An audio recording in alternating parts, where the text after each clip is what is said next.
Welcome to episode 2 of the Boss Body Podcast. I am Sarah Haas, and I am really excited to have you. I want to thank you for coming back and for spending time with me. If you didn't get a chance to listen to my very first episode, feel free to go back and check it out. I gave you a little bit of background about me and myself, and today I want to focus on you. So every week in this podcast, we're going to be talking about all things women's weight loss, body love, and overall wellness, body, mind, and spirit, because you have to have all of these things in order to be truly healthy. And it isn't just about the weight loss. It's about you feeling powerful and in control of your health and your diet and your weight and all these great things. So today I want to talk about stress and busyness and overwhelm, because if you are anything like me, you have had lots and lots of experience with this throughout your life. So I'm a single mom. I 100% get it.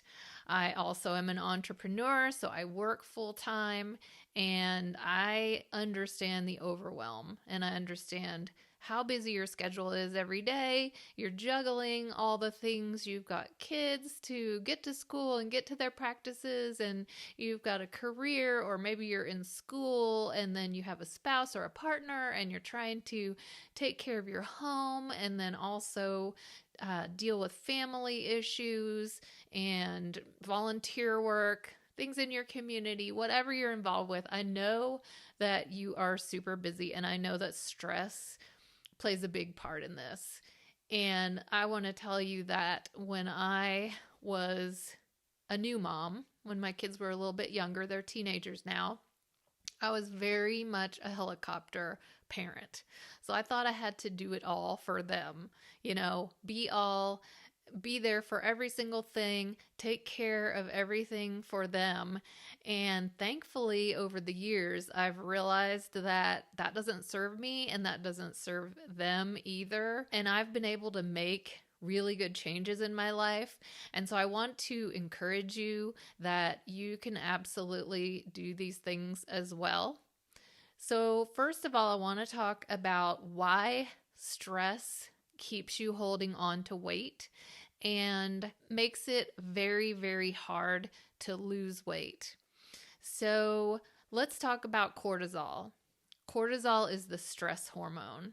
It's what kicks in when we are overwhelmed with emails, or, the kids are just driving us crazy. It's the fight or flight response that comes into play. So you've probably heard this analogy before, but imagine you are being chased by a tiger. Okay? That's how we feel when we get stressed. Unfortunately, our bodies don't know the difference between a fight with our spouse and being chased by a tiger, okay? Or just having that overwhelming long list of things to do.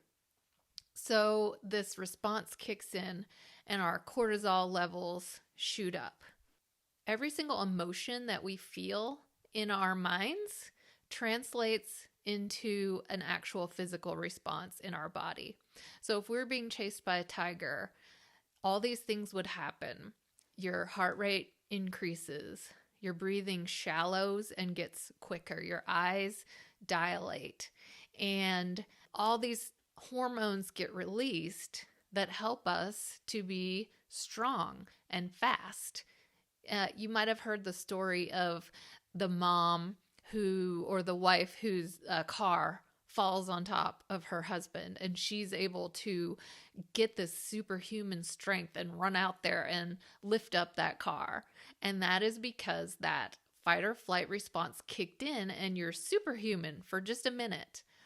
But the problem is what's happening is that cortisol kicks in, and that signals for our blood sugar to rise because your muscles are going to need that quick energy. When your blood sugar increases, your insulin level also increases because that's our body's way of balancing out blood sugar. Insulin allows the glucose to come into our cells and be converted to energy. because you need that energy if you're going to flee or fight that tiger. But the problem is, if we're at work sitting at our desk and we're overwhelmed by our to-do list and this fight or flight response kicks in, our blood sugar comes up, our insulin comes up, all the glucose gets stored in our cells, but we never use that energy because we're still just sitting at our desk. So what happens to that glucose? It becomes stored as fat. And the bad news is, not only is that becoming stored as fat, the place that it usually goes is your adipose tissue, which is around your middle, the belly fat. And I know that's a big issue for so many of us, is trying to get rid of that belly fat. So what I'm getting at here with this kind of long explanation is that stress is causing you to store fat. And then if you aren't burning it off, it's going to stay there and it's going to accumulate. The second reason that stress is contributing to your weight gain is it's interrupting your sleep patterns. And when we don't get enough sleep, we tend to overeat the next day because food equals energy. And if you're tired and you have a long day of work ahead of you, you haven't had the sleep you need, what are you going to go for? You're going to go for the donuts. You're going to go for the sweetened coffee drinks. You're going to go for the candy bar that's in your workmate's drawer. All those things are so that you can get the energy because you're in a deficit. You're in a sleep deficit. Not only that, when you sleep, that is when all your hormones get regulated. So that's your rest and recovery time. It's a time for your whole body to get back into balance.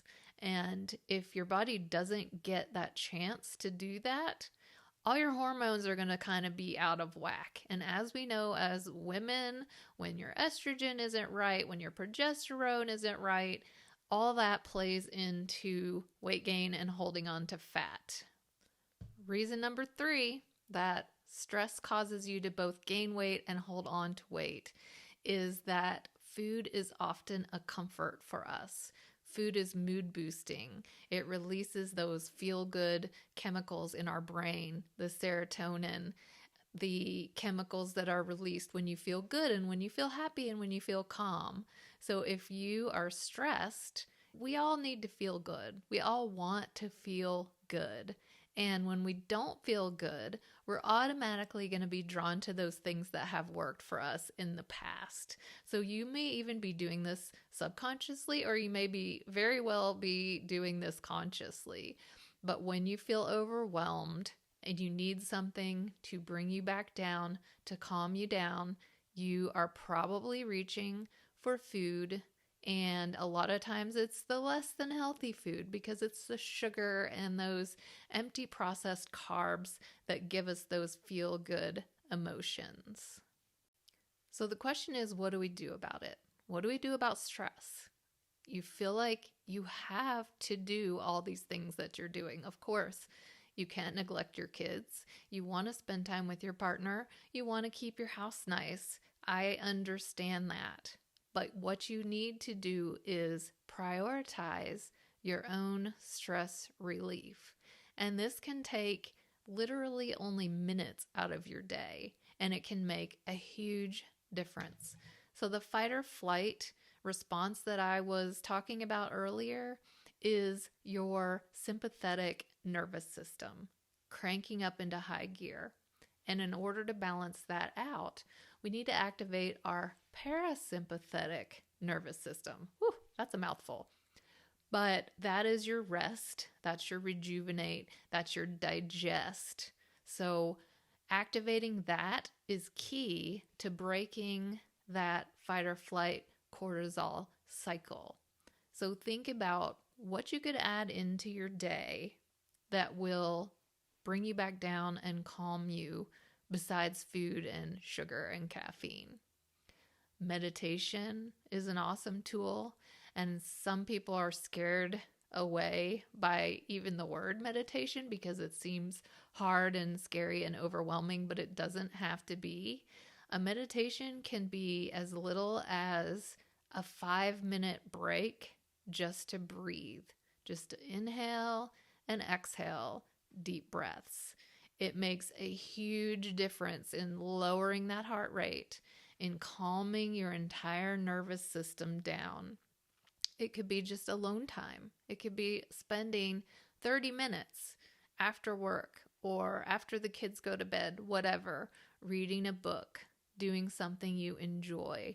Going outside is another really good way to calm your nervous system, because the sounds of outdoors, the wind, the trees, just the feeling of the earth under your feet is automatically calming. Studies have shown that it literally lowers your blood pressure just to step outside. So think about what you can give yourself. It's just a little thing, but it can make such a big difference. What can you give yourself each day on a regular basis to break that stress response pattern that keeps you in a constant cycle of feeling bad, of overeating, of storing fat? And it's a vicious cycle, because then you feel bad about yourself and you think you need to do more in the world to feel better about yourself, like taking care of other people and working harder at your job and keeping a better house. We're trying to do all those things because we want to be loved. We want to feel worthy. We want to feel like we're doing everything in the world that we should be doing. Should. I love that word. should. But that's a topic for another day. But what I want to really just hit home with you is that you deserve this little bit of time, and it's going to make such a big difference in your life, in how you feel every day, in your overall health. Stress is the new smoking. Studies show that stress, it takes years off of your life, just as much as smoking does, and also a sedentary lifestyle. So in terms of overall wellness, stress is urgent for you to pay some attention to and start reversing that cycle. So I would love to hear from you about how you're going to put these things into practice. So be sure and share it with me in the comments. I want to hear how this makes a difference in your life. I want your ideas of things that I can share with other women to help reduce their stress. And I want to hear how these things are working for you. So good luck, and I will see you soon.